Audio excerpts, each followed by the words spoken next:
বড়বাজার মন্ডল কমিটির সম্মানিত সভাপতি, বিভিন্ন পর্যায়ের নেতৃবৃন্দ, মুরব্বিয়ান, আমার সামনে মা ও বোনেরা এবং আমার সমবয়সী সহযোদ্ধা ভাইয়েরা, সবাই কেমন আছেন? কেমন আছেন সবাই?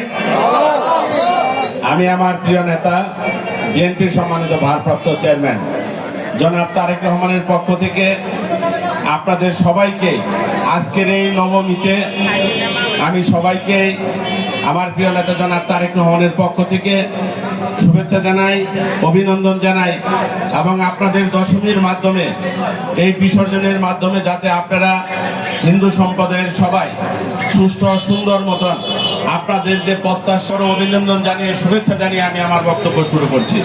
সম্মানিত নেতৃবৃন্দ এবং আজকের এই পূজা উদযাপন কমিটির যারা এখানে উপস্থিত আছেন, যারা পূজা দিয়েছেন, আমি তো সবাইকেই একটি কথাই বলতে চাই, আমাদের মধ্যে মতভেদ থাকবে, মত পার্থক্য থাকবে, আদর্শ ভিন্ন থাকবে, ধর্ম ভিন্ন থাকবে, কিন্তু আমাদের সবার লক্ষ্য এবং উদ্দেশ্য একটি থাকবে, আমরা সবাই মানুষ।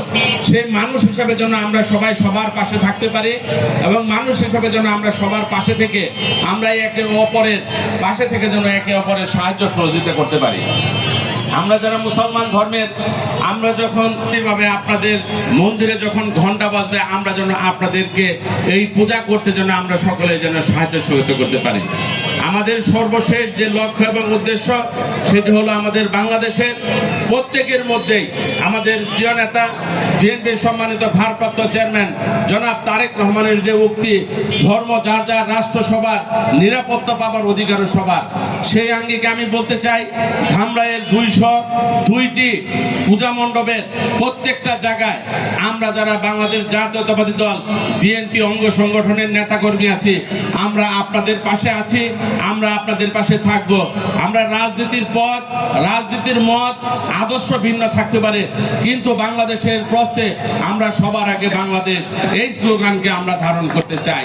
আর আমাদের ধামরাইতে প্রত্যেকটা সম্প্রদায়ের প্রত্যেকটা মানুষকে সাথে নিয়ে আমরা ভালো ভালো মানুষ যারা আছে, ভিন্ন ধর্মের হইতে পারে, ভিন্ন মত পার্থক্যের থাকতে পারে, ভিন্ন আদর্শের থাকতে পারে, আমরা সবাইকে নিয়েই আমরা সুন্দর একটি ধামরাই করব।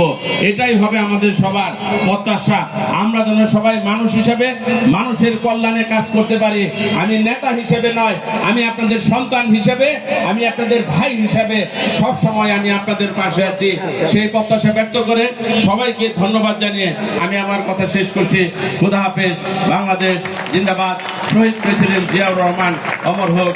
দেশনেত্রী বেগম খালেদা জিয়া জিন্দাবাদ। আমাদের প্রিয় নেতা বিএনপির সম্মানিত ভারপ্রাপ্ত চেয়ারম্যান জনাব তারেক রহমানের পক্ষ থেকে আবারও শারদীয় শুভেচ্ছা জানিয়ে আমি আমার বক্তব্য শেষ করছি। সবাই